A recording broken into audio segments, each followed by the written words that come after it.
बानी पीटीआई और बुशरा बीबी को तोशाखाना 2 केस में 17 साल कैद की सजा। बानी पीटीआई की उम्र और बुशरा बीबी को खातून होने के नाते कम सजा सुनाई गई। जेल में गुजारा गया वक्त भी सजा में शामिल होगा। अदालत का फैसला।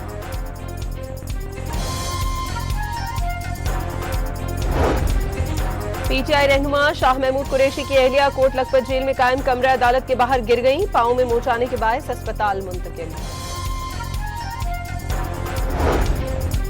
सिंध हाई कोर्ट ने उजैर बलोच की फौजी अदालत से सजा के खिलाफ अपील बहाल कर दी। दरखास्त में उजैर बलोच को दी गई 12 साल कैद की सजा कलअदम करार देने की इस्तदा।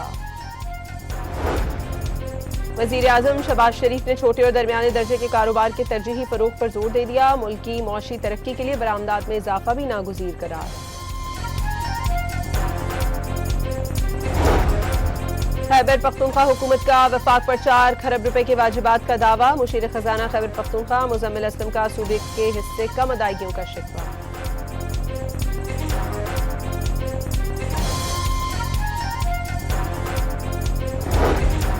और एबटाबाद में बाप ने बीवी और 3 बच्चों को जहर देकर खुद भी जहर खा लिया। बच्चे जान बहक, मियां बीवी अस्पताल में जेर इलाज।